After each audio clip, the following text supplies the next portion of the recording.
And the sections that we're in now are focused on objects, not just tables and constraints, but also views and sequences and synonyms. Okay, when we created the notebook table, we identified, in this case, the note ID as a constraint. We also use special naming convention. When you identify a primary key constraint, you should give it a name using this format where you take the short name for the table and then the name of the field, so ID field, and then PK if it's a primary key, FK if it's a foreign key, or you could use the check.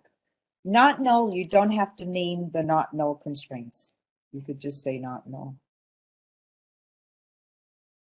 So here's an example of a screenshot that shows the schema here in the upper right. It shows the text part, and then it shows the result window. And you should use professional style or you're going to lose points. Create table and all keywords are uppercase. Table and field names are in lowercase. And again, the schema at the bottom. Okay, so a referential integrity constraint means that you identify a foreign key. When you name the foreign key constraint, you use FK at the end of the name, and you use the keyword references, the table and the field within that table that you're referencing. So here we have note ID in the pages table, and it's referencing note ID in the notebooks table.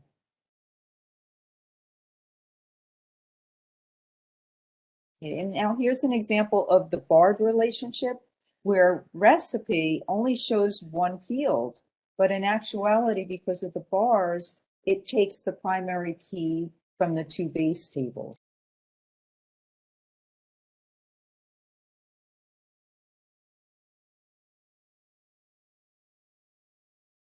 And so constraints, here's an example of a column level constraint.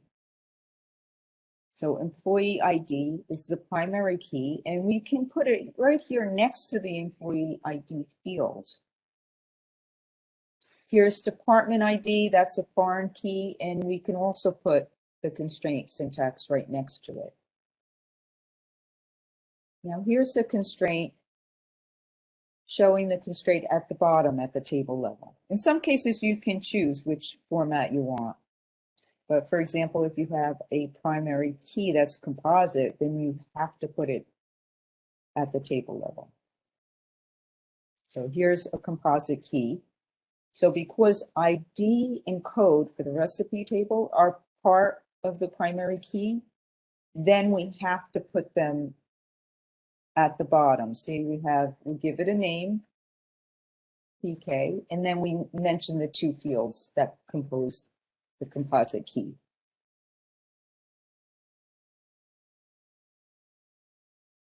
And then we can have the same fields also acting as foreign keys.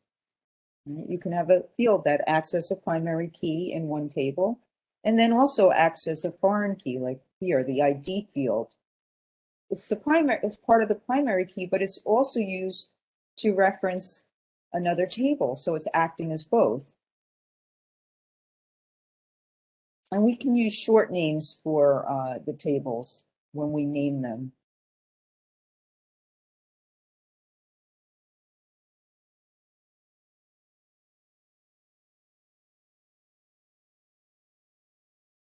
Okay, check constraints can be a number of different things.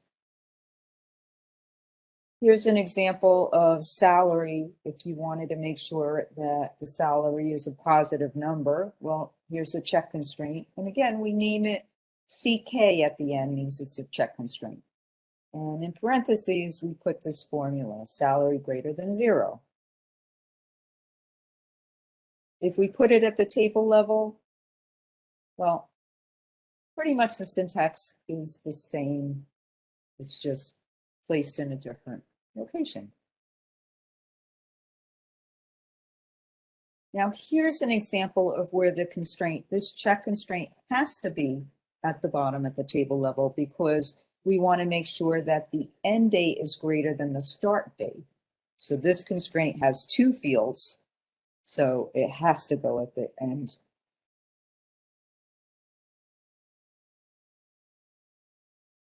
Okay. One step in the project, you have to use the alter table to add the constraint. All right, so here's an example, alter table employees, add constraint, and make sure they're on separate lines. You give the constraint a name, and then you spell out primary key, and in parentheses, you put the field. And same thing with the foreign key. So these are good references you can use that are in Moodle. Here's a table where we want to modify a field. In this case, we want to make email not null. So here's the way you can do that.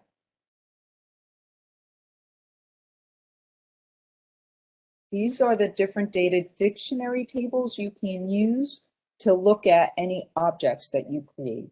So for the purpose of the project, you're going to be looking at the user constraints to come up with the reports that list each constraint and their name and their type. And there's examples here. You can see the examples.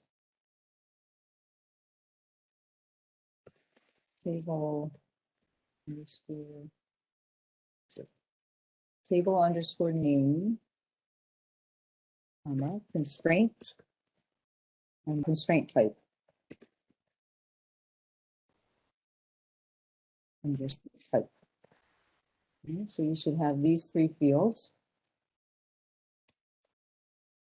Now, because this is a system table, they put it in uppercase. Typically, other table names will go in lowercase and field names. So here you would put it as uppercase, user underscore constraints. Employees are the copy employees, your table underscore name equals, and notice the name of the table has to be in uppercase. Otherwise, you could say upper table name because it's stored in the tables in uppercase.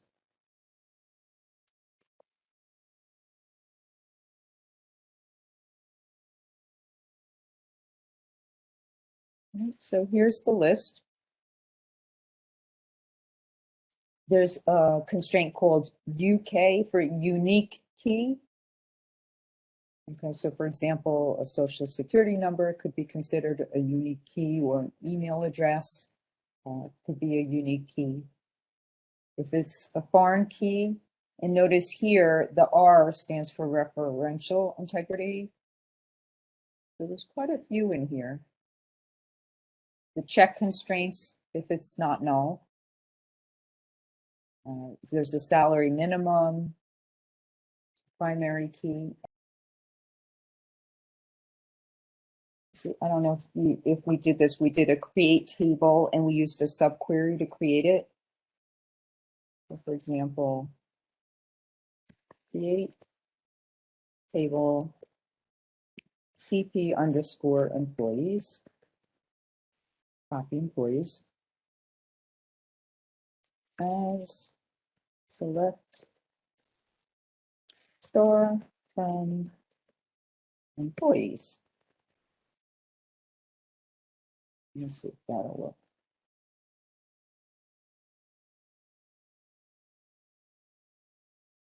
Okay, so table created.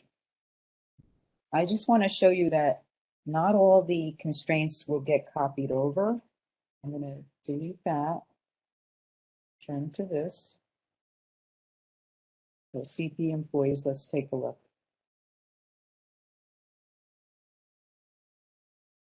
So the check constraints are here, but notice the primary key constraint doesn't get copied.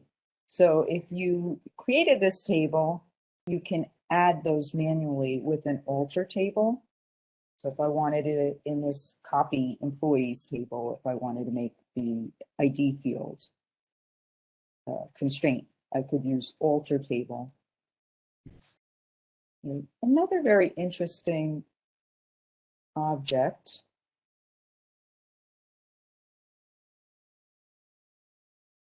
there's also something called a sequence, and when you create an ID field, a sequence is a nice technique for incrementing. Like you could set up a sequence as an object, and all it does is increment a value. And then when you need a value for your ID field, like let's say you want to increase your ID field by 10.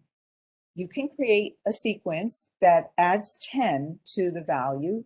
So you create sequence and you give it a name, increment by 10, start with 1 or whatever you want to start with. And it's just something you reference. You can create a sequence, give it an increment, a start, and a maximum value.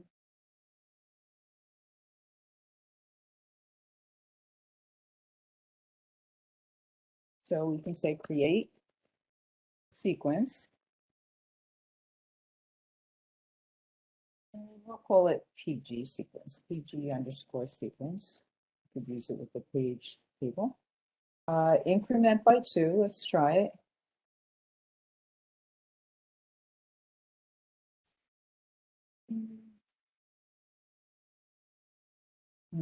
Start. It's optional to add a maximum value.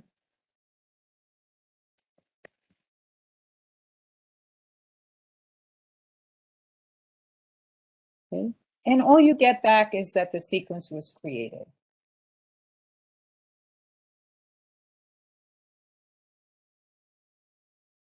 Right. And if you want to see it, you can say select sequence name.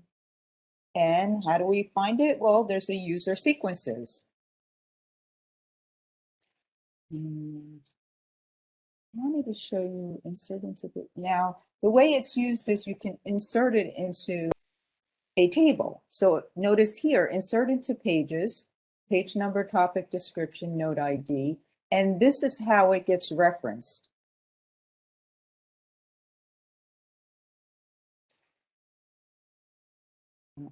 Next round. This is how we reference it. And I'm just going to see if I can access it from the dual table, just to kind of show you. Okay, so it's showing me the next value because we started at 100.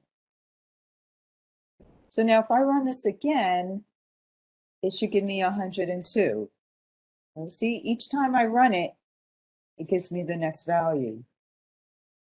But what happens here is each time you insert a record and you reference page underscore sequence, dot next value, it gives you the next number. So now if we were to use this now, well, we would get 106.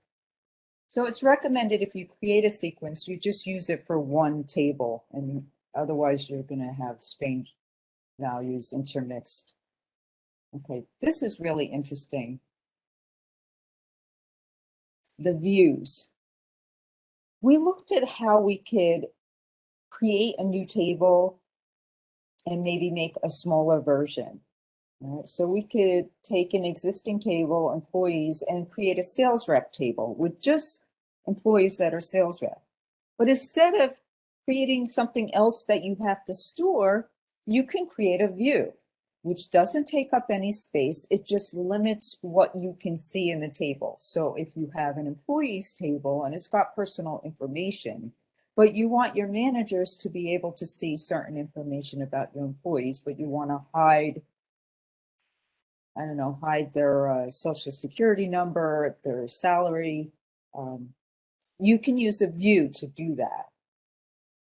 It's also could be used to reduce the complexity of queries that have a lot of syntax in it. You can have a view that retrieves data from more than one table. And you can decide who has access. All right, so here's an example. I don't have anything in copy employees, so I'm just going to use it on the employees table. So all we would do is we would say create view and try to give it a name that you can recognize. I give the name view underscore and I refer to the table that I'm referencing. So here it's the employee table, and what are we doing? We're eliminating a column. We want to hide the salary. So I would say view employees, no sal. Okay. And then here I just put my select statement, what I want to have in there. And then just specify the fields that you want.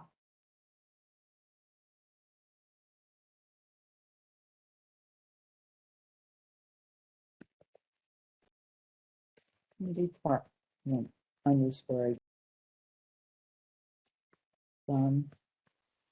employees.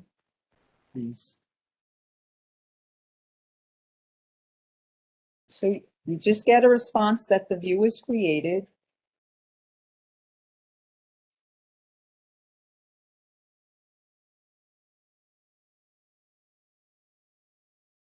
So now if I did select star from,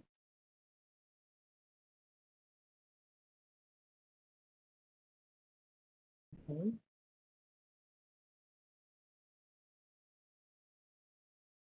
So it's just giving me these 4 fields. I could also create a view where I change the titles.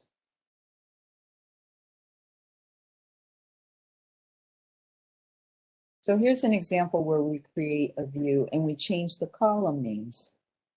Create view as select employee ID, and notice there's no comma in here, so we're changing the names of the fields, shortening them.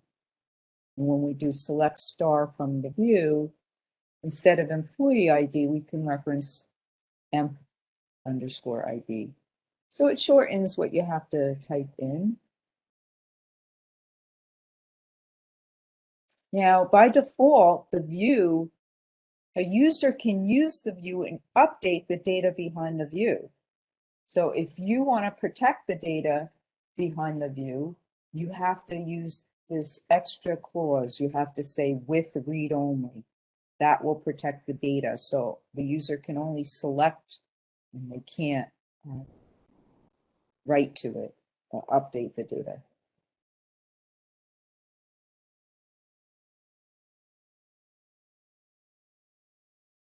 I think there's only 20 in there.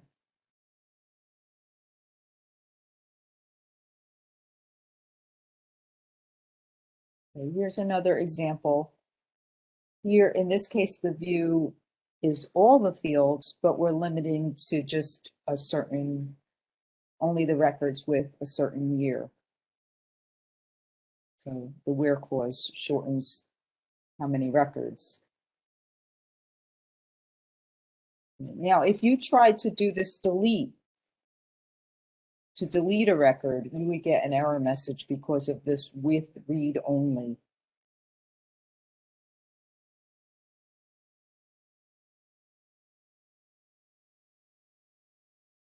Okay, if you wanted to get rid of the structure and the data and start over, you would just use this drop table command.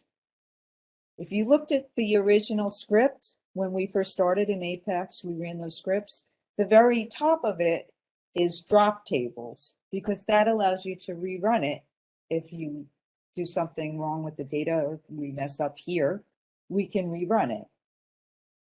Then there's delete and truncate, which removes data from the table. And some do not allow you to roll back that information, so you have to be careful.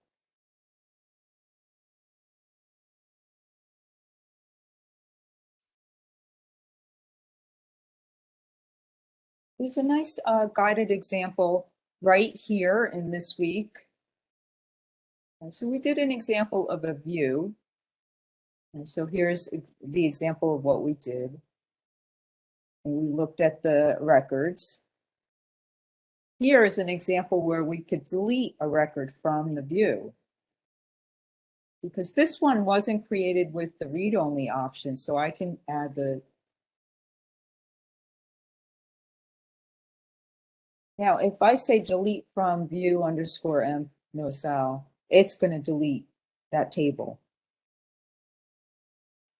You can go through this on your own. This delete from where employee ID equals 206 will delete that record.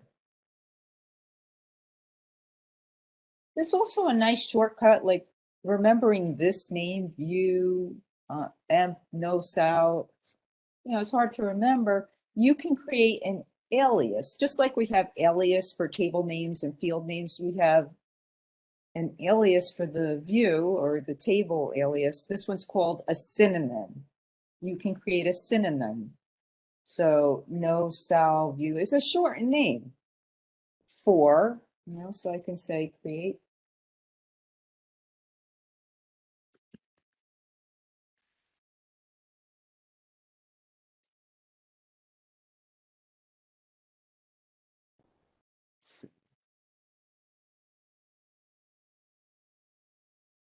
Something like that. You know, sal.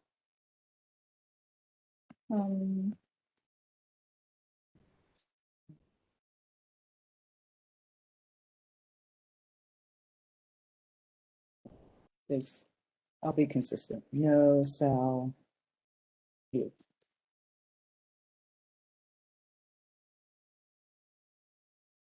Oh, it's not from, it's for.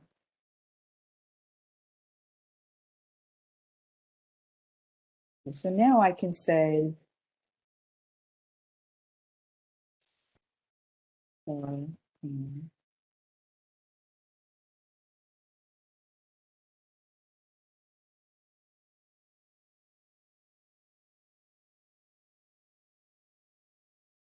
I'm going to get the data. It's just an alternate, more user-friendly name.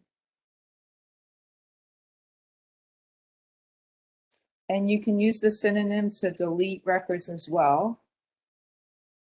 We did the sequence.